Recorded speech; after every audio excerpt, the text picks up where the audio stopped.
Boa noite. Iniciando a nossa live. Vou chamar o Irineu.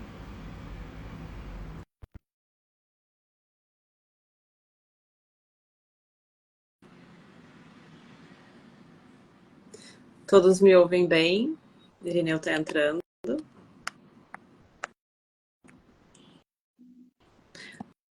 Olá, me ouve bem? Oi, Lilian, tudo bem? Estou te ouvindo bem. Tu me ouves bem? Te ouço bem, que alegria conversar contigo aqui. Coisa boa, né? A gente poder conversar, ainda que seja virtualmente. Coisa boa, né? Ainda mais de vinho. Como é que tá? Tá escuro isso aí? Vamos botar mais uma Tá luz? boa. Não precisa? Quanto a Não. luz? Tá boa? Ah, deu uma É melhorada, muita mas tá luz. boa ainda. Tá bem. Vinho, um assunto que a gente gosta tanto e que eu aprendi contigo, eu sempre falo aqui nas lives, que tu é meu professor. Eu tô ocupado. Não, Lilian, todos os méritos são teus. Tu aprendeu por tua conta, estudou, foi a luta. Eu só dei um empurrãozinho inicial, depois tu voou sozinha. O empurrãozão, nossa, tu me apresentou esse universo. Eu sempre falo, hoje ainda comentei com alguns colegas no trabalho que eu não bebia até os 30 anos. Eu sei. Eu E que eu te aprendi, desencaminhei, Lilian, eu que te desencaminhei. aprendi a degustar vinho contigo, assim, a ver nessa bebida, né, o valor que ela tem, assim, e o quanto ela é importante para tantas famílias, né, e o prazer que é depois que a gente aprende, né, a degustar. Exatamente. E depois é uma coisa que é um tipo de conhecimento assim que é infinito, né? É, Quanto mais a gente estuda, quanto mais a gente se aprofunda, quanto mais viaja, mais conhece, mais coisas vão aparecendo, né? E eu acho que isso é que é fascinante, né? Eu estou há mais de, sei lá, 15, 20 anos nesse negócio e todo dia estou aprendendo, né? Todo dia estou aprendendo. E dessa semana eu fiz uma matéria para um site que eu colaboro em São Paulo, chamado AGFeed, é um site de agronegócio, fiz uma matéria sobre as uvas PIV, uhum, né? Que estão fazendo muito sucesso na Europa e tal, e eu nem sabia que tinha no Brasil. Aí eu descobri, num concurso, conheci um pesquisador da Embrapa, da Epagre de Santa uhum. Catarina, que trabalha com multiplicação desses clones e tal. E aí ele estava me contando. E aí eu descobri que já tem no Brasil, inclusive já vamos ter uma safra esse ano, E que né? região que elas estão, essas uvas? Santa Catarina. Principalmente Santa Catarina porque a EPAGRE fez alguns convênios com o Instituto da Alemanha, da Itália, que já trabalhavam com essas uvas, né? E aí eles foram mais ou menos pioneiros assim no Brasil nesse trabalho. Uhum. Então eles estão há 8 anos já trabalhando com isso, com essas pesquisas e cruzamentos e tal.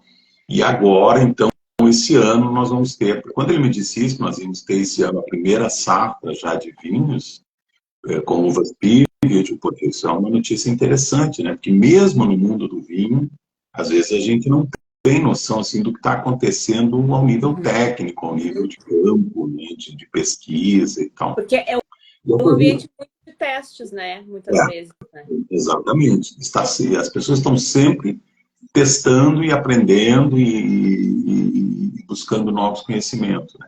Assim, para quem não sabe, né, em resumo, são uvas viníferas cruzadas com uvas híbridas americanas ou selvagens, né? As vites viníferas cruzadas com as vites labruscas. Usam-se alguns genes apenas da vitis labrusca e ela adquire uma resistência muito grande às doenças fúngicas, né? O ídio, o mildio, enfim, essas doenças que atacam muito aqui, principalmente no sul do país, por causa do calor, da chuva, da umidade.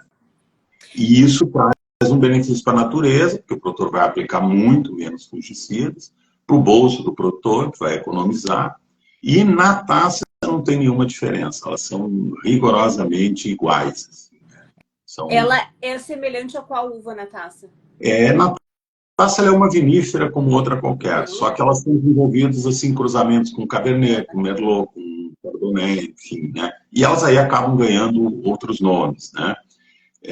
Inclusive a região da Champagne, na França, que é muito rigorosa, conhece, né? Esteve lá, sabe como eles são rigorosos com aquela apelação, né? Não pode plantar assim, não pode plantar isso, não pode plantar aquilo. Eles já reconhecem uma PIV, né? Que é a Volt. E ela entra num corte, então, a PIV. Entra em cortes, principalmente em cortes. Na Europa, né? Na Europa ela entra em cortes. A Champagne já reconheceu a Voltes, mas ainda não estão fazendo o champanhe com ela, ainda está em teste, né? Mas já foi reconhecida oficialmente como uma uva vinífera. E aqui no Brasil, sim, aí nós vamos ter monovarietais com essas uvas em princípio Santa Catarina, e depois isso deve se espalhar pelo Brasil, né? Mas o interessante aí é que tu consegues ter a rusticidade das Labrusca, né, com toda a delicadeza, a finesse das viníferas europeias. Eu não provei nenhum desses vinhos, não posso opinar, mas os pesquisadores que fazem os testes provaram, disseram que não há diferença nenhuma. E outro detalhe, o pessoal pergunta muito, mas isso aí é transgênico? Não sei o quê. Não, não é transgênico. É cruzamento normal, como sempre Como se fez. outras já são cruzamentos e as pessoas conhecem elas pelo nome convencional, mas lá no passado elas foram um cruzamento. Exatamente, Cabernet Sauvignon, né? Cruzamento de Sauvignon Blanc com Cabernet Franc, Marcelin, e tantas outras variedades, né, que vieram assim através de cruzamentos, mas cruzamentos feitos lá no campo, né, sem, não é uma coisa que eles procuram, a IPAG está insistindo muito nisso, assim, é que não é transgênico, né, para tirar de uma vez esse estigma aí de que pode ser manipulada geneticamente e tal. Não, não, não é isso. É um cruzamento normal, como sempre se fez, né? E fora, a ideia aqui que a gente fale, né, das novas regiões vinícolas, a gente conhece muito Serra, Campanha, mesmo o Nordeste, o Sudeste ainda são regiões não tão conhecidas, né, das pessoas que bebem vinho, né, são vinhos mais conhecidos pelos enófilos, né, os apaixonados, ainda são regiões muito a se explorar comercialmente, mas a gente vê por essa dificuldade, às vezes, de localização, vontade até de alguns visionários de plantar em outros lugares, o vinho vai se espalhando. Mesmo no Rio Grande do Sul, né? Que tem a Campanha e a Serra como pontos mais conhecidos, né? Aonde tu andou ultimamente que tu viu produção de vinhos assim e estão fazendo vinhos tão bons quanto essas mais consagradas? Pois é, vamos começar pelo Rio Grande do Sul, né? Porque, na verdade, o vinho hoje, ele se espalhou, né, praticamente por todo o Brasil, né? Essa tecnologia da poda invertida, da dupla poda, que foi desenvolvida lá em Minas Gerais, pela EPAMIG, Murilo Regina, aqueles pesquisadores, aquele pessoal todo, ela revolucionou o vinho brasileiro, né? Porque ela abriu para o vinho brasileiro, assim, todo o território nacional, praticamente, né? Então, hoje, nós fazendo vinho, antes se fazia no Rio Grande do Sul, Santa Catarina, um pouquinho no Paraná. Hoje se faz em São Paulo, Minas Gerais, Rio de Janeiro, Espírito Santo, Cerrado. Hoje nós temos lá Brasília, um polo vitivinícola, né? Bahia, o Nordeste, várias regiões do Nordeste, Pernambuco, enfim, que estão fazendo vinho. Então, praticamente Ceará. Então, praticamente se faz vinho em todo o Brasil hoje. E dos mais diferentes estilos, né? Porque cada região vai fazer um vinho completamente diferente. Exatamente. O Syrah lá do Nordeste não tem nada a ver com o Syrah francês lá do Rhône e nada a ver com o Syrah aqui do Sul, né, da nossa Serra Gaúcha. Mas o que eu queria dizer é o seguinte, que mesmo dentro dessa expansão toda que está vindo no Brasil, também dentro do Rio Grande do Sul, que é onde tudo começou, né, também está havendo uma descentralização assim, da produção vitivinícola. Né? Então a gente tinha, no início, Serra Gaúcha, Campanha, e agora, depois, Campos de Cima da Serra, Serra do Sudeste, que é aquela região ali de Encruzilhada também, que vai muito bem, está fazendo muitos vinhos bons, Campanha, enfim. E agora nós temos a região ali noroeste do estado, a região noroeste e Missões, que são duas regiões ali, já mais para o norte do estado, em direção ao noroeste mesmo, em direção à Argentina ali. começa ali por Cruz Alta e vai subindo, vai até Santa Rosa. Que é conhecida por outras culturas, né? Não Parreira. Exatamente, exatamente. Soja, né, grão, soja, trigo e milho. Milho, o trigo na década de 50, depois na década de 70 chegou a soja, o milho veio junto, e então são regiões basicamente produtoras de grãos, né? Eu sou de Cruz Alta, eu nasci em Cruz Alta e nunca imaginei, vivi lá 10 anos, e nunca imaginei que na minha região um dia iam fazer vinhos, né? E vinhos finos. Sabia de um ou outro descendente lá de italiano e tal, que fazia um vinhozinho caseiro de uva Isabel, tinha um parreiralzinho em casa e tal. Mas, assim, vinhos finos, eu nunca imaginei, né? E, para minha surpresa, eu descobri o ano passado que o pessoal está bem avançado nisso, né? Então, começa ali, Cruz Alta, Ijuí, Santo Ângelo, 3 de Maio, Cristiumal, São Borja, toda aquela região noroeste Missões. E eles acabaram batizando essa região de Terroir-Nomi, né, que é uma abreviação aí do noroeste Missões, virou Nomi, né? E aí eu fui lá, comecei, até porque eu sou daquela região, eles começaram a me chamar para participar de degustações, para conversar com eles e tal. E foi uma surpresa enorme, assim. Eu descobri um polo vitivinícola novo, totalmente novo, 11 vinícolas já, né? Agora eles estão buscando, pleiteando uma indicação de procedência também, uma IG, né? Bem organizados, já bem avançados. Eles estão se organizando ainda, né? Eles estão formando uma associação e tal. Os mais antigos, que é o Dom Carlos de Juí e a Vinhos Malgarim de São Borja, já têm, respectivamente, 20 e 30 anos de produção de vinhos, né? Produção meio experimental e tal. E depois eles acabaram indo para o mercado com produtos de qualidade. Malgarim faz um tempranillo fantástico, andou ganhando prêmios aí no mundo inteiro. O Carlos Boff, lá da Dom Carlos de Santo Ângelo, também está fazendo alguns vinhos muito interessantes. E eles têm uma coisa, Lília, que eu acho muito legal. Assim, eu comecei muito lá, e participar das degustações com eles, e provar vinhos e coisas. E eles têm uma coisa muito legal, que eles assim, ó, como eles são totalmente novos, eles não têm que seguir regra nenhuma. Eles estão criando essas regras. Eles fazem o que bem entendem, né? Então eles fazem umas experiências malucas, algumas coisas, obviamente, não deram certo, e outras deram muito certo. Mas eles trabalham assim com umas uvas, eu até anotei aqui, algumas uvas que eu acho assim, super interessantes, assim, uvas gregas, georgianas,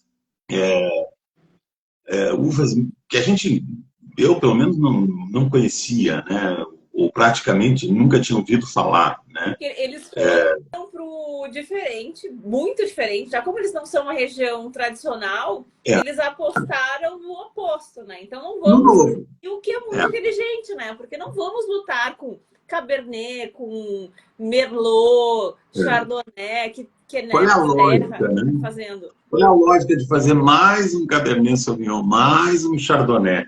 Então, eles justamente pensam, claro que eles têm alguma coisa assim, claro, todo mundo tem Cabernet Sauvignon no mundo inteiro, todo mundo tem Merlot, todo mundo tem Chardonnay. Mas não é o foco. O foco deles são uvas como, por exemplo, a grega eu não sei nem pronunciar o nome direito, mas vamos lá, Chinomavro, a georgiana Saperavi, a montenegrina e sérvia Vranac, as italianas Casavecchia, Nero d'Avola, a famosa Tempranillo, vai super bem lá. Enfim, Pálava, que é uma uva branca muito interessante. Andei provando uns vinhos de Pálava, achei sensacionais. Enfim, os caras... E esse é o ponto que eu gostei mais, assim, porque assim, aí eles inventam qualquer coisa, eles têm liberdade total. Claro que depois, quando vier a indicação biográfica, é claro que aí eles vão ter que, né, delimitar algumas variedades. Enfim. Mas, por enquanto, eles estão fazendo pesquisas, desenvolvendo e testando o terroir deles, né? Que é um solo completamente diferente da serra, né? Mas é interessante. A indicação geográfica para quais uvas? Eu não sei ainda. Eles estão ainda discutindo com a Embrapa, né? eles buscaram o apoio da Embrapa Uva e Vinho, de Bento Gonçalves, e aí os pesquisadores estão trabalhando para ver o que realmente vai ser mais interessante para aquela região, né? Mas, desde já, assim, eles fazem uns cortes completamente inusitados, uns blends, uns espumantes muito interessantes. E o mais interessante que eu acabei descobrindo nessa história toda é que a vitivinicultura da região tem uma história de 400 anos, de 4 séculos, né? Ninguém nem faz ideia que tem essa... Todo mundo acha assim, o vinho gaúcho tem cento e poucos anos aí, surgiu na Serra Gaúcha, na segunda metade do século XIX e tal, com os italianos, né, os imigrantes italianos. Mas, 250 anos, 1600, os padres jesuítas já produziam vinho ali naquela região dos Sete Povos das Missões, inclusive com a participação dos indígenas, né? Então, eles já faziam vinhos, principalmente para as missas, né? O pretexto é que o vinho era para missa, mas eu acho que não era para missa, era muito vinho para missa, né? E aí eles trabalhavam com a uva que eles trouxeram da Espanha, das Ilhas Canárias, a uva Mission, o país, né? Que é a uva fundadora da vitivinicultura no sul do continente sul-americano, né? No Chile, na Argentina, no Uruguai, no Brasil, foram as primeiras uvas cultivadas nessa região do mundo, que vieram com os jesuítas, né? Então não existia vinífera por aqui. E a País, ou Mission, é uma uva vinífera que está sendo redescoberta hoje pelos chilenos, pelos argentinos, estão começando a fazer vinhos em pequenas quantidades. E aí o pessoal, eu conversando com eles lá um dia, eles me disseram o seguinte, que eles queriam fazer uma homenagem ao padre Roque Gonzalez, que foi o primeiro jesuíta que plantou as primeiras videiras, e eles estavam pensando em fazer um memorial para homenagear o padre e a uva Mission. E aí eu disse, mas por que vocês não fazem um memorial líquido? Vocês não fazem um vinho de uva Mission, né? Faça um memorial líquido, engarrafa esse vinho, produz essa uva, faz o vinho e engarrafa. Que melhor homenagem pode ser do que 400 anos depois trazer de volta essa uva e esse vinho, né? Como estão fazendo os chilenos, os argentinos. Eles acharam a ideia boa, enfim, estão trabalhando nisso. Estão desenvolvendo, importaram clones da Espanha, do Chile, estão desenvolvendo.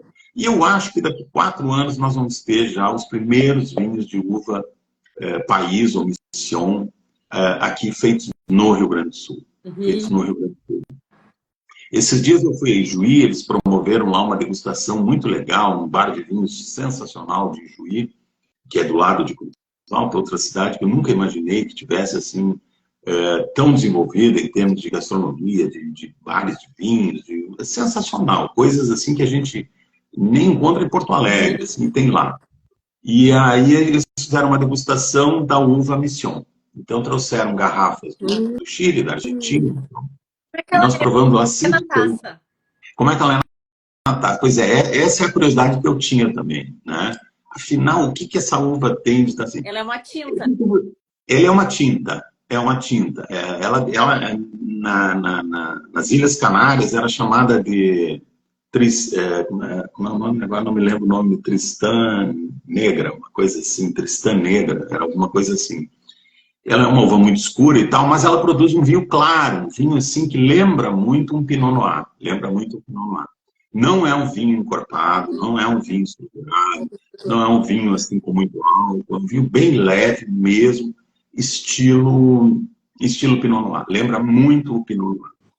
E eu acho que ela vai entrar muito bem nos cortes ali dos vinhos da região. Ela pode ser uma excelente uva para claretes e rosés, né? Vinhos rosés, por exemplo, dá para fazer excelentes com aquela uva. Eu acho que talvez ela entre muito bem em espumantes também, junto com o Chardonnay e tal. Mas a ideia deles é fazer também alguns monovarietais, assim, para ter como um símbolo da região, né? 400 anos depois, a uva País. E eu acho que até por uma questão de marketing e tal, vai acabar sendo a uva emblemática daquela região, né? Ela tem uma história de 4 séculos, né? Então talvez eles apostem nisso como um diferencial, eu acho que seria muito interessante se fizessem isso, né? Mas é muito legal, Helena. Assim, eu te convido, inclusive, para te ir lá conhecer. A hora que tu quiser, Sim. eu ligo para o pessoal, a gente marca. Tenho curiosidade. E conhecer, para te ver assim, o entusiasmo daquele É. pessoal, o entusiasmo deles com o vinho é impressionante. E não são, assim, milionários, pessoas que resolveram entrar por ostentação, por hobby. Não, são profissionais liberais, são dentistas, médicos, advogados, enfim. Mas eles têm um entusiasmo, uma coisa assim que é contagiante mesmo, é incrível. E começaram a apostar no enoturismo também. Hum. Então, já tem algumas pousadas, já tem bons restaurantes, as coisas estão começando a ir por esse caminho também. Eles querem criar um corredor enogastronômico por toda aquela região, até São Borja. O visitante, por exemplo, de São Paulo, de outros estados, pode vir de avião, descer em Passo Fundo, descer em Uhum. Santo Ângelo, aeroportos Se ali, deslocar. Latam, Azul, essas grandes companhias todas operam ali, tem pista para aviões de Boeing, enfim, 737, tudo pode operar naquela região. Então, o turista que quiser vir do Rio, São Paulo, tal, vai poder vir diretamente ali, descer e ali pegar, alugar um carro e percorrer a região. Que tem muita coisa bacana e muita história. Muita história, né? E como A é que é história... o solo? Tu estava falando antes, né, das diferenças desse solo para o solo da Serra Gaúcha, assim. O que ele tem de diferente e o que ele imprime de diferente para essa variedade, né?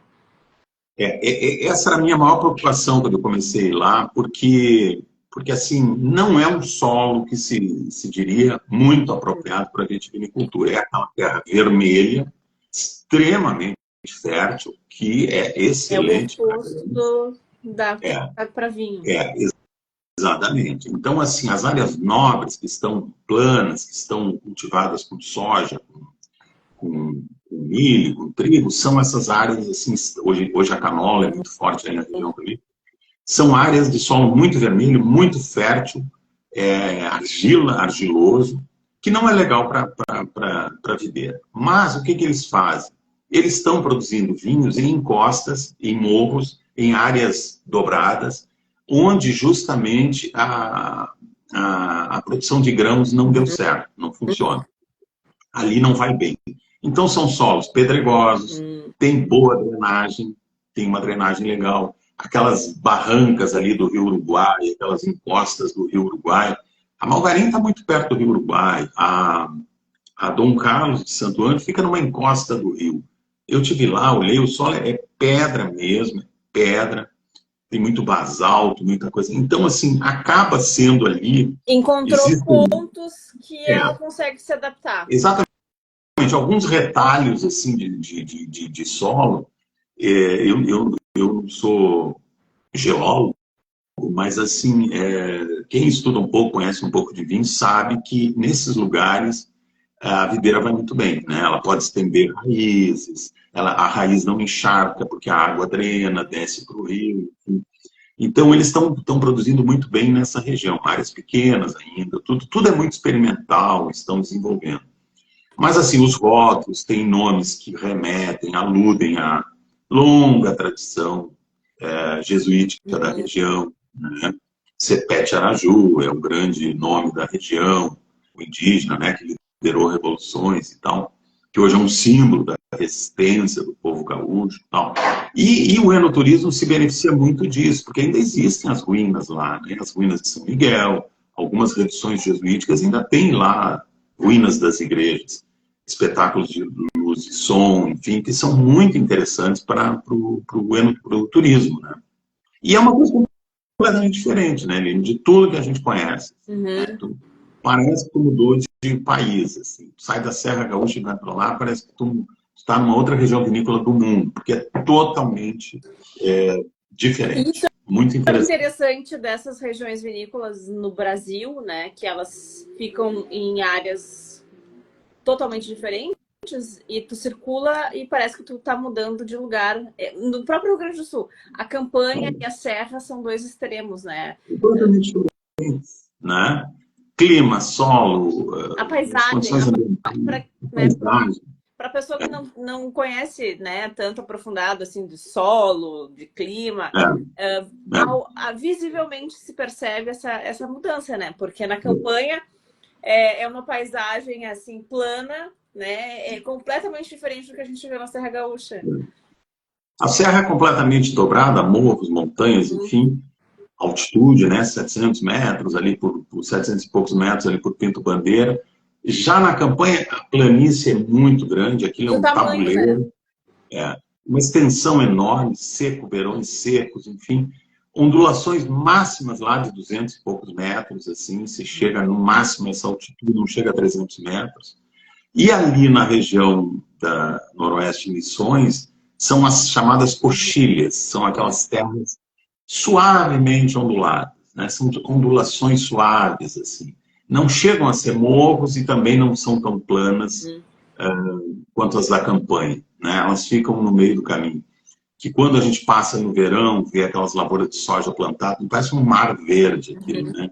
Aquilo sobe e desce, aquelas coxilhas. Eu acho muito bonito, assim, a paisagem daquela região. Né? E é aquilo que a gente sempre diz, né, Lilian? Vinho não existe sem história, né?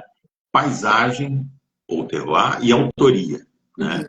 E ali tem essas três, essa tríade está completa, porque eles têm a história de 400 anos, eles têm essa paisagem diferenciada das coxilhas, enfim, e eles têm, os vinhos são todos autorais, né? São todos vinhos de pequena tiragem, experimentos que eles fazem com uma uva, um corte daqui, um corte dali, e é uma maravilha, assim, fazer uma degustação. A gente organizou uma degustação em Cruz Alta, em julho do ano passado, esse ano que terminou, e eu cheguei lá, um dia estava 2 graus, chovendo, Cruz Alta é assim, muito quente no verão e muito frio no inverno. 2 graus, uma chuva, uma neblina, era uma noite horrenda. Assim. Quando eu cheguei lá, eu pensei assim, meu Deus, não vai ter ninguém nesse negócio, não vai aparecer ninguém, vamos só nós tomar um porre juntos. Eu tinha convidado 5 produtores da região para ir lá fazer uma degustação. Ao estilo assim da Avaliação Nacional de Vinho, só que uma escala muito pequena. Mas a ideia era isso, fazer um talk show, o produtor apresentava seu vinho, a gente falava sobre o vinho, enquanto falava sobre o vinho, ele era servido para a mesa. Começamos com 20 pessoas, 30 pessoas, foi indo, no fim tinha 100 e eles tiveram que fechar, porque não tinha mais espaço no restaurante, era um restaurante modesto, e não tinha mais espaço para mais de 100. Ficou gente curiosa porque não pôde participar, queriam participar. E aí aquela noite, meu Deus, com esse tempo, encheu o lugar, deu mais de 100 pessoas. E foi muito legal mesmo. E aí tu vê que as pessoas descobrem, eles começam a ter um orgulho, uma coisa assim, né? De, nossa, um vinho feito aqui, que a gente não conhece. A gente só toma aqui vinho argentino, vinho chileno. Nada contra, né? Argentinos, chilenos são ótimos e tal. Mas se tu tens um vinho ali local, né? Pô, vamos privilegiar esse vinho. E aí eu senti isso. Que tem história, né? Que tem alma, é o além do beber, né?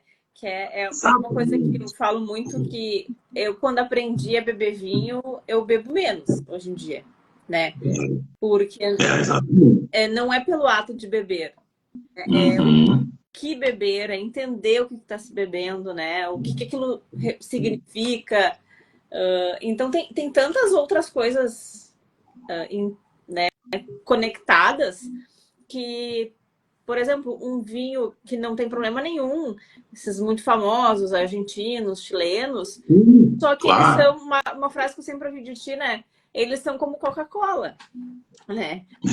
Então, é tão diferente da gente tomar uma Coca-Cola, que tá ok, tá tudo bem, eu adoro a minha coquinha gelada, mas às vezes tu vai querer um café mais gourmet, com aromas, tostado, e, né? É a diferença de uma bebida que é comprar aqui na Índia, na China, ela segue um padrão internacional e vai ser sempre igual. E é muito desses vinhos mais comerciais, né? Eles seguem padrões internacionais. Eles têm que atender um mercado mundial, né? Algumas empresas, grandes empresas chilenas, por exemplo, fazem 8 milhões de litros por ano, exportam. O mercado interno deles é muito pequeno, consomem muito pouco, então eles exportam muito. Então, assim, eles fazem um produto ao gosto do mercado internacional. Né? Uma coisa bem standardizada, bem padronizada e tal. E é um vinho que vai ser igual esse ano, o ano que vem, daqui a 10 anos, igual a 10 É anos. uma fórmula, né? É uma fórmula que se repete todos os anos. Se tu fizer uma degustação vertical, várias safras e tal, tu vai ver que não muda praticamente nada de uma safra para outra. Não tem muita interferência de clima, de terroir, de nada disso. Inclusive, às vezes misturam safras e tudo justamente para homogeneizar, para ficar uma coisa parecida. E o que a gente gosta no vinho é da surpresa, é de descobrir coisas diferentes, não é? Às vezes estranhas, que causam estranhamento. Tu me perguntasse do vinho na taça, como é que é? Alguns desses vinhos, por exemplo, eles são um pouco rústicos, um pouco duros, eles têm um pouco daquela coisa agreste da região, do calor do verão, um calor muito forte, 40 graus, aquela terra vermelha. Alcoólicos, bastante alcoólicos, 14 graus para cima, né? Mais de 14 até, dizer, todos já nessa faixa do vinho nobre, né? Alguns com 15. Até eu acho que eles vão ter que dar uma segurada nisso, porque a tendência agora é consumir vinhos menos alcoólicos e tal, né? Então, talvez seja o caso, talvez escolher um pouco antes, não sei, para evitar pouco esse álcool tomar. Mas o fato é que, assim, os vinhos são surpreendentes, né? Alguns têm uma rusticidade estranha, outros têm uma característica que não encontra em lugar nenhum para aquela uva. Então, isso é legal, eu acho que é a identidade local, né? Tu sabe que está tomando um vinho de uma região e que, mesmo que aquela variedade seja uma variedade internacional, uma Cabernet Sauvignon e tal, não vai existir no mundo um vinho igual aquele, né? Eu acho que essa é a beleza do vinho, né? Que a gente gosta e procura. Porque o vinho é feito, né? A gente fala do terroir, quem não está habituado, é essa mistura desse solo, que é diferente, né, em todas as regiões, do clima, que vai mudar dependendo de onde está sendo produzido, da mão do homem, que mesmo que alguém siga o mesmo padrão com esses outros elementos, o vinho nunca vai ser igual. Da videira, ter uma videira mais jovem, mais antiga. Então, assim, não é como a cerveja, que é uma receita de bolo. Exatamente. O próprio produtor, ele vai passar por surpresas, né, ao longo da safra. Eu lembro que quando eu comecei a estudar, uma pergunta que eu sempre fazia para os enólogos era: mas como que tu conseguiu chegar nesse vinho assim? É o inverso. O vinho é feito a partir da uva que é recebida. Sim. Né? Não é assim, eu vou fazer este vinho. É a lógica inversa. É ficar monitorando a uva ao longo de todas as etapas, né, da produção e entender no final da colheita, né, e às vezes até depois da barrica, porque ou dos processos de vinificação, se comportou diferente, foi para um caminho diferente, e entender a partir dali que vinho se tem. Né? Então, por isso que as empresas que têm um rótulo eterno, com grande quantidade de produção, às vezes elas precisam fazer adaptações, né? E as mudanças climáticas, enfim, que estão mexendo com a geografia do vinho, né? Estão mudando. Então, em algumas regiões, assim, talvez regiões que não eram muito beneficiadas para a produção de vinhos, possam vir para produzir vinhos, surpreender. Está acontecendo isso no mundo, né? A gente vê, por exemplo, os espumantes ingleses. Quem imaginava que a Inglaterra, uma ilha, um clima horrível, úmido, frio, escuro, pouca insolação e tudo, ia produzir excelentes espumantes. Os vinhos de Bordeaux estão com mais álcool do que tinham há 10 ou 20 anos atrás, em função do aumento da temperatura global, né? O próprio Nordeste, né? Muito se duvidou, assim, né? Será que vai dar? É possível, né? E a gente vê lá, se faz duas colheitas por ano, né? Totalmente inusitado, diferente, com irrigação. Com irrigação. Mecanizar, todo o barreiral mecanizado, o vinhedo mecanizado. E claro que são vinhos mais industriais, são vinhos de consumo mais amplo, mas tem esse vinho também no mercado. Né? E tem consumo para isso, né? E são vinhos de qualidade. A gente está falando de vinhos de qualidade. Tecnicamente são impecáveis, né? de vez em quando sai uma coisa diferenciada, um Syrah muito especial e tal. A gente tem muito aí. Tem umas surpresas no meio, né? Esse ano eu não participei da avaliação, mas no outro ano, 2023, eu me lembro que um vinho de Brasília ficou entre os 16 finalistas, né? Os 16 principais. Um vinho de Brasília, do Cerrado, né? Cerrado é uma outra região muito interessante, que está despontando, assim. É uma região que eu quero conhecer melhor, eu ando muito interessado. Sempre aparece, né? Alguma coisa de lá interessante. Brasília hoje tem mais de 10 vinícolas, eles estão super organizados, tem grandes investimentos em enoturismo e tal. E eu, inclusive, quero conhecer melhor, preciso conhecer melhor a região do Cerrado, dos vinhos do Cerrado. Eu tenho conversado com o pessoal que faz vinhos lá e tal, e assim, a gente percebe também um entusiasmo muito grande. Então, eu vejo assim, que há para o vinho brasileiro é um momento extraordinário, assim, né, de expansão, de crescimento. Agora tem que crescer o mercado também, né? O mercado consumidor tem que crescer junto, não adianta só produzir, né? Tem que ter quem consuma. Uhum. Como é que tu tem visto essa expansão do mercado? A gente teve um boom na pandemia, né? E que as pessoas ficaram em casa e como elas estavam privadas de sair a bares e restaurantes, elas acabaram levando esse consumo para dentro de casa, o e-commerce estourou, né? A gente teve, que a gente acompanha esses últimos 10, 15 anos da produção de vinhos, a gente viu que o vinho criou uma linguagem diferente para chegar num público mais jovem, que às vezes era difícil, né? Que a gente falava muito no início, descomplicar o vinho, né? Eu acho que ele já passou dessa fase, ele já descomplicou, mas ainda tem chão, né? Comparado à Europa, por exemplo. Não, sem dúvida. O nosso consumo é ridículo, né? Menos de 3 litros por habitante ao ano, 2 e pouco. Tudo funciona, né? Essa soma aí. É ridículo, né? Quer dizer, um país como o Brasil consumir tão pouco, né? Portugal consome mais de 50 litros por habitante ao ano, né? Mesmo que venha caindo o consumo no mundo, a gente vê aí os números da Europa, França, enfim, alguns países estão diminuindo, estão consumindo menos, são de exigência da vida moderna, as pessoas têm menos tempo para o almoço, nem almoçam. A questão da lei seca no mundo inteiro, da lei da alcoolemia zero no mundo inteiro, para evitar os acidentes de trânsito, isso aqui que é muito boa, é benéfico, ninguém é contra a lei, mas ela também impactou também no consumo. Uma pessoa que ia almoçar, ia tomar um vinho, 2 taças de vinho, depois ia pegar o carro e ia trabalhar, não vai mais fazer isso. Né? Então, isso tudo vem impactando o consumo. Mas eu acho que, assim, eu não tenho visto os números do Brasil, mas eu acho que, assim, ao mesmo tempo que é tão pequeno o consumo, isso é ruim, tem uma oportunidade muito grande. Né? Tem um mercado vasto.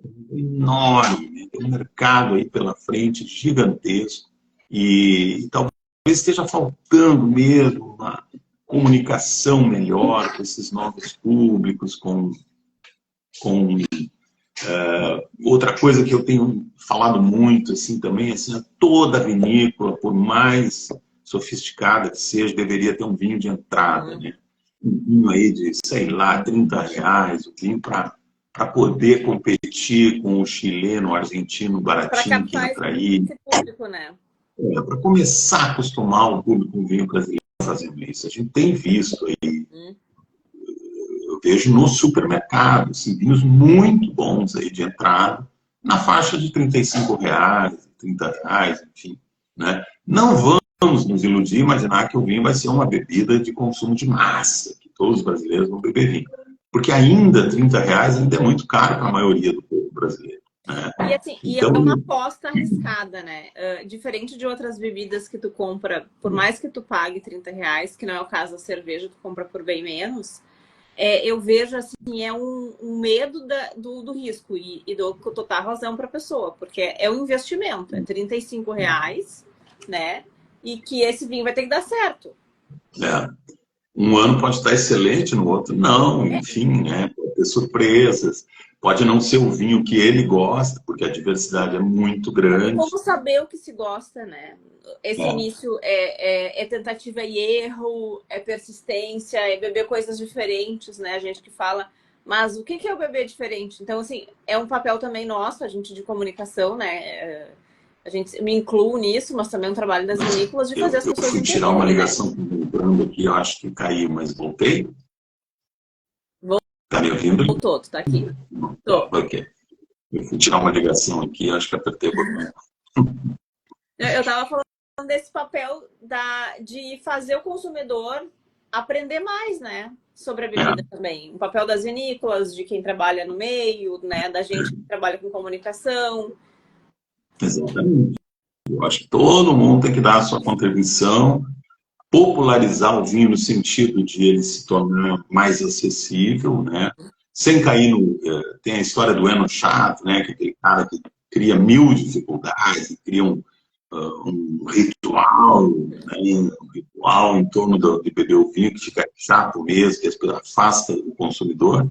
E tem no outro extremo o erro populista que tenta facilitar demais. Ah, vamos beber vinho em xícara, vamos beber vinho no bico da garrafa. Pode, claro que pode. Ah, eu quero tomar vinho branco quente com carne, com churrasco. Pode, não tem problema, pode fazer o que quiser. Mas não é legal, né? Pode seguir algumas regrinhas aí que não vão fazer mal para ninguém. Uma tacinha de vidro mesmo, simples. É melhor do que uma xícara, um copo de plástico. Mas, enfim. Agora eu lembrei de um dia que a gente estava num evento até de vinhos e uma pessoa sentou do nosso lado, tinha assim, no prato da pessoa tinha carne, tinha legumes, e daí tinha um peixe e tinha mais um outro tipo de carne. Dessa pessoa levantou e disse, vou lá buscar um vinho. Daí um colega nosso que trabalha com vinhos olhou para o prato e disse, mas vai harmonizar com o quê? Indignado. A pessoa levantou, lá buscar um vinho. E ele, não, meu Deus, olhou para o prato, vai harmonizar com o quê? É que também tem o limite, né? Tinha um salmão, tinha uma carne, tinha legumes, tinha, sei lá, um frango, uma massa. Aí é como um rosé, talvez, um espumante, saiu aqui pelo Coringa, né? Um espumante, alguma coisa que não comprometa. Mas são regrinhas, né? Regrinhas mínimas que foram desenvolvidas ao longo de séculos e séculos de experimentação. Por que a gente vai jogar isso tudo no lixo? Né? Eu prefiro tinto gelado, estupidamente gelado, branco, a temperatura de 15 graus. Não, né? Vamos seguir algumas regrinhas que não fazem mal para ninguém, vamos aproveitar melhor o vinho, enfim. Então, eu também pego muito no pé dos xenopopulistas, assim, não pode tudo, tudo. Claro que pode, ninguém vai proibir, ninguém vai ser multado, mas existem regrinhas que podem ajudar, podem melhorar o vinho. Eu lembro quando eu fiz o teste do vinho tinto gelado, né? A diferença que dá, assim, né? Isso aí nos cursos, né? A gente aprende e realmente faz uma diferença enorme, né? Pega um Cabernet aí, gela ele, bota ele aí a 9, 10 graus, fica amargo, salgado, ele muda completamente de gosto, né? Ele fica metálico, fica muito ruim mesmo, né? E a mesma coisa um vinho mais adocicado, um vinho, né? Pega um moscatel aí quente, é insuportável, fica enjoativo. O próprio branco, um chardonnay que não foi gelado, ele fica pesado. Pesado, exatamente. Um vinho chato, pesado.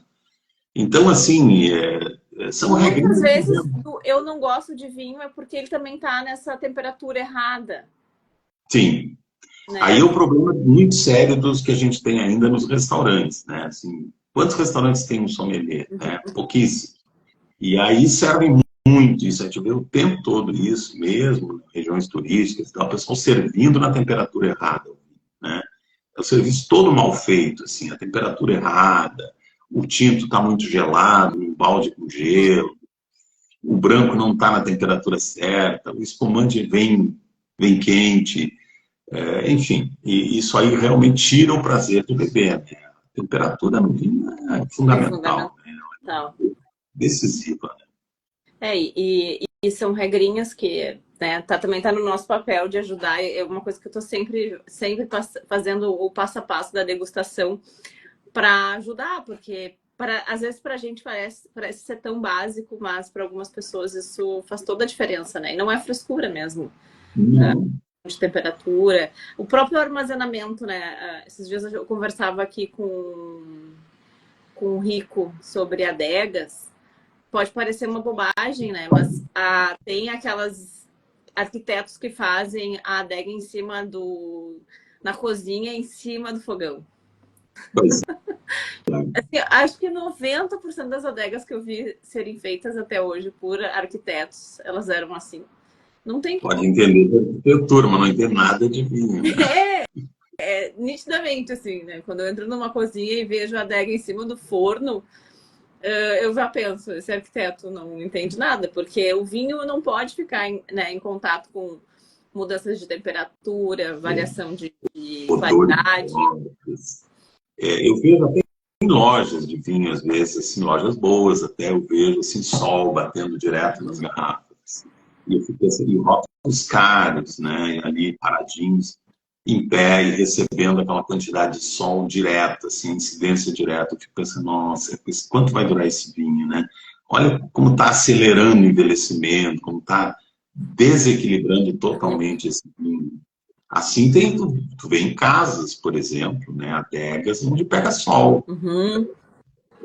próximo de lugares assim onde tem equipamento que vibra, enfim, né? Então, vibração, luz solar, esse tipo de mudanças bruscas de temperatura, tudo isso acaba com o vinho. Ele é muito sensível, né? É uma bebida muito É sensível. vivo, né? E isso volta, né? A gente falava das regiões vinícolas e dessa história por trás do vinho. E comprando também direto do produtor, tu tá comprando de alguém que fez ali, né? Fresco, né? Né? Eu Tem sempre uma digo, o melhor história. lugar para comprar vinho é a vinícola. Não tem lugar melhor, né? Faz um giro ali pela região e compra na vinícola.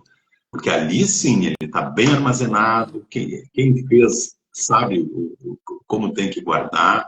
Agora, no momento que ele embarca num caminhão, vai para um caminhão-baú aí com carroceria metálica e faz uma viagem de 1.000 quilômetros no Uhum. sol, a temperatura dentro da carroceria vai a 60, 80 graus. Esse vinho chega cozido, né? Ele chega completamente cozido no destino. Ou então vinho importado, que vem chacoalhando num navio durante um mês. Fica lá no porto, no sol, mais 2 meses. Quer dizer, quando chega na loja, está destruído. Né? Acontece com azeite, acontece com outros produtos. Né? Então, se puder comprar na origem, puder comprar lá na vinícola, muito melhor. Né? Faz um passeio de fim de semana, vai.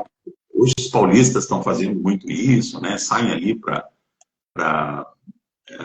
os arredores de São Paulo, tem, o pessoal de Brasília está fazendo isso. Então, aí compra na vinícola, compra direto do produtor, que ainda vai conseguir um preço melhor e tem a possibilidade de comprar um produto. Ele mesmo transportar, ele mesmo armazenar, é completamente diferente. Né? Fora que lá, Vai deixar esse vinho. conhecer o lugar onde o vinho foi feito é de uma experiência, muda, né, a degustação. Quando a gente vai, entende como que ele foi feito, olha isso que a gente estava falando mais cedo, né, do solo, entende a questão climática, por que aquela uva foi cultivada daquela forma e se comportou na taça daquele jeito, né?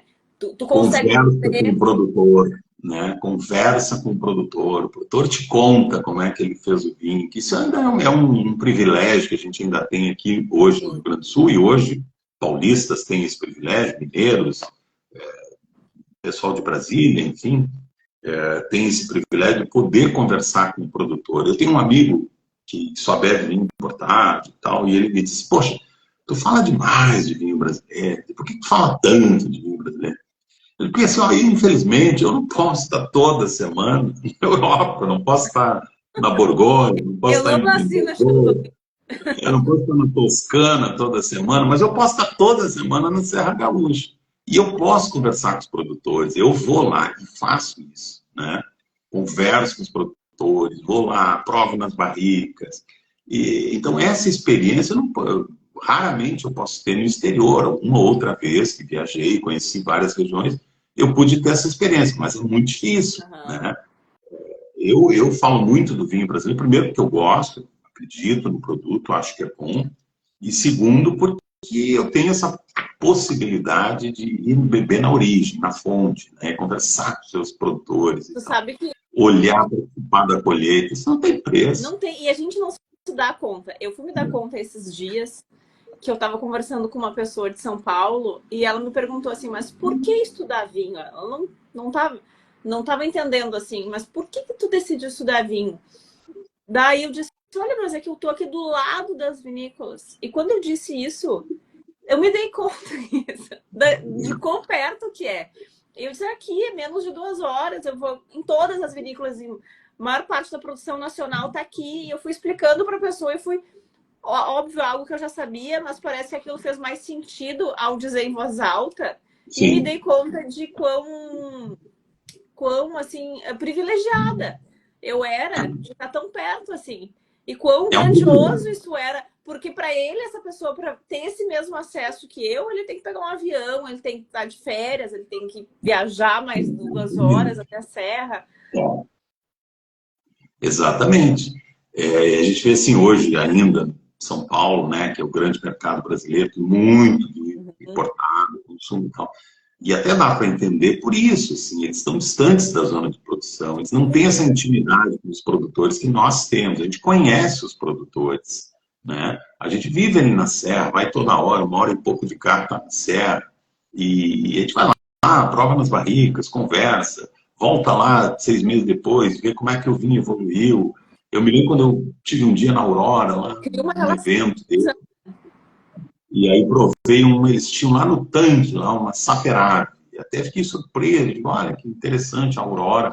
Provei no tanque deles, Saperave, Rebo, algumas variedades assim, que eram desconhecidas ainda por aqui na época. E hoje esses vinhos estão no supermercado, né? Já chegaram ao supermercado, linha de entrada, 30 e poucos reais. E aí eu disse, poxa, esse é um vinho que eu provei lá no tanque, 2 anos atrás, 3 anos atrás. E hoje eu estou comprando essa garrafa no mercado, entende? Então, assim, poxa, isso é um privilégio, né? Eu acho que nós somos privilegiados nesse sentido. Isso explica a gente, em relação ao Brasil, ao resto do Brasil, ter um consumo maior, né? Porque a gente acaba, esses 2 litros por pessoa por ano é muito impulsionado pelo Rio Grande do Sul, né? Na média nacional. A média sobe para 7, 8. Bem mais, né? Bem maior. A gente tem um nível de consciência maior aqui por essa facilidade, né? E a gente falou bastante de Rio Grande do Sul, né? E passou por Cerrado e Nordeste. Tem alguma coisa ali no Paraná que tu tenha visto de produção agora? Paraná, Toledo ali é um polo interessante, né? Tem algumas vinícolas ali, mas eu realmente, assim, eu estive em Curitiba até há pouco tempo, fui para fazer outra coisa lá e acabei não conseguindo, queria visitar algumas lojas de vinhos, provar vinhos do Paraná e não consegui. E achei estranho que nos restaurantes que eu fui lá em Curitiba, e até restaurantes bons, não encontrei vinhos do Paraná, por incrível que pareça. Por incrível que pareça, não tinha. Claro que a produção é muito pequena, né? Eu conheço uma vinícola lá, Desenho, não sei se ainda está em atividade, mas assim, eles têm ali em Toledo, ali eles têm um polo legal. E me chamou a atenção que no restaurante não tinha vinho do Paraná. Em mais de um restaurante, em Curitiba. E isso me lembrou que, sei lá, 30 anos atrás, quando eu ia a Bento Gonçalves, era normal isso, né? A gente pedia a carta e estavam lá vinhos argentinos, chilenos, enfim. E lá, de vez em quando, aparecia um vinho da região. Né? Me lembro que eu brigava muito com o pessoal. Poxa, mas você não tem um vinho da serra, da região? Claro que isso, felizmente, mudou. Hoje o pessoal tem Isso precisa ser um esforço maior, né? Um esforço coletivo para que as cartas, elas... A gente falava agora de Cruz Alta, né? Usando exemplo, assim, quando a gente quer introduzir uma nova cultura numa região que não é uma região tradicionalmente, né, produtora, e olha que a Serra sempre foi, já teve essa dificuldade no início, né, é importante que todo mundo faça esse acordo coletivo. Então, vamos deixar na carta. Eu lembro que eu passei por essa dificuldade em Santa Catarina, há uns 8 anos atrás. Eu tinha muita dificuldade de restaurantes, assim, renomados, de ter acesso a alguns vinhos de lá. Agora, acho que já está um pouco melhor. Mas também eles tiveram que fazer um trabalho interno primeiro, né, para que as pessoas também vejam valor, né, naquelas bebidas. E olha que Santa Catarina tem uma vitivinicultura muito legal, né, muito bacana, aquela região ali da Serra Catarinense, ali São Joaquim e tal. Nossa, os caras fazem ali Pinot Noir excelente, Sauvignon Blanc maravilhosos, eles fazem bons vinhos brancos, excelentes espumantes. E aí chega num restaurante de Florianópolis e às vezes não tem, esse vinho não tem. Então eu acho que isso está começando a mudar, as pessoas estão começando a perceber a importância de ter um produto local. Eu me chamou a atenção uma noite que eu fui à Serra e estava voltando e fui jantar em Monte Belo. Estava anoitecendo, eu não gosto de dirigir naquela hora ali do lusco-fusco, assim, não está mudando a luz, né, do dia para a noite. Eu sempre gosto de fazer uma parada. E era bem naquele horário, que eu vou jantar no, no Francesco, ali em Monte Belo. E aí, quando eu cheguei lá, a primeira surpresa que eu tive foi a carta, né? Todos os vinhos da carta eram de Monte Belo.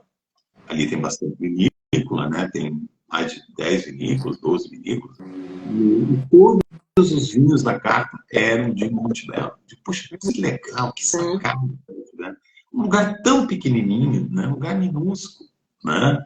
No meio do Vale dos Vinhedos, quer dizer, no meio da serra, tem todos os vinhos do Vale dos Vinhedos, e eles fizeram uma carta exclusiva de vinhos de Monte Belo. Quer dizer, vai lá, tu é obrigado a beber o vinho. E é um orgulho, E é né? muito. E é um E é orgulho, assim.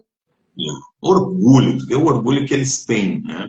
Daquela coisa de que a gente só vê isso na Europa, né? As pessoas têm esse orgulho do vinho local, do vinho da região, que harmoniza melhor com a comida daquela região, com as receitas tradicionais daquela região. A gente vê isso acontecendo aqui a 100 e poucos quilômetros de Porto Alegre. Então é muito bacana. Iri, eu amei a nossa conversa, já foi 1 hora de conversa, a gente ficaria Nossa, horas, você sabe, né? Quando a gente começa a falar disso que a gente gosta tanto, eu e tu. E eu te agradeço eternamente por ter feito esse esforço imagina. inicial para me colocar nesse caminho, nessa trilha. Não, foi maravilhoso. Foi uma experiência muito boa. E eu acho que tu desenvolveu todo esse. Eu fiquei muito feliz, assim, vou te dizer, de público, em público aqui, nos últimos tempos, quando eu vi que tu voltou com tudo, assim, voltou com esse perfil voltado para vinhos, assim, porque eu vivia te cobrando isso, né? Lê, te afastou do vinho, não te afasta. Procrastinando. Eu sei, existem outros compromissos profissionais e tal que acabam afastando, né? Familiares, enfim, às vezes a gente daquilo que a gente que gosta. Mas eu gostei muito de ver que tu voltou com tudo pro vinho, assim, né? Aproveitar, enfim, transformar esse teu conhecimento, todo o investimento que tu fez em cursos, esses anos todos, né? Transformar, levar isso para o público de uma forma simples, de uma forma descomplicada e tal. Então, eu fiquei muito feliz de ver o teu perfil aí no Instagram falando de vinhos. Bacana. Ai, obrigada, eu adorei, assim, te receber, eu tô mesmo fazendo isso com muito carinho, assim. Esses dias eu ouvi da minha mãe dizendo que eu brilho meus olhos nos vídeos e eu realmente eu me sinto muito feliz fazendo. Quando A a gente gente sabe fala do o que trabalho gosta, é uma maravilha, né? Hã? Quando a gente fala do que gosta, é uma maravilha. Exato. A gente sabe que tem que incluir na dinâmica do dia a dia, né? Né? Mas tá sendo prazeroso, assim. Eu me organizei para 2025 agora. Não mais deixar de lado essa parte importante da vida. Que maravilha. Fico muito feliz, te desejo muito sucesso. Eu sei que quem trabalha na linha de frente de jornalismo, como tu, eu também já estive nessa posição e eu sei como é que é. É muito difícil, né? O jornalismo é uma coisa muito dura, trabalha com crime, com acidente, com tragédias, com... tudo isso pesa muito e tal, mas é o trabalho de jornalista e tem que fazer. Mas se tiver um tempo para fazer isso, para se dedicar a isso e poder desenvolver esse lado, eu acho que é fundamental, até para o equilíbrio psicológico, Sim. É para a aquela tua hora que qualidade de dá vida. pra Então, agora eu vou falar do que eu gosto, né? Reúne os amigos, vamos provar uns vinhos diferentes, vamos... Isso é fundamental. Principalmente quem trabalha numa profissão tão dura e tão difícil como é o jornalismo, né? Que não é brincadeira. Né? As pessoas não têm ideia do não. que é, do que são os bastidores do hard news, E né? é É muito duro que mesmo. eu relaxo ultimamente. Que bom. Fico feliz. Obrigada quem assistiu até aqui. A gente teve vários conhecidos, colegas que foram entrando ao longo da Opa, live. Fiquei muito feliz que em legal. tê-los aqui. Eu agradeço muito, muito quem participou dessa conversa. Eu vou deixar salvo. E o Irineu, por óbvio, vai participar de outras conversas, que a gente ainda tem muitos assuntos para falar. Sempre à disposição. Só me chamar que eu tô aqui. Adorei. Beijão. Beijão, querida. Tchau, tchau. Tchau.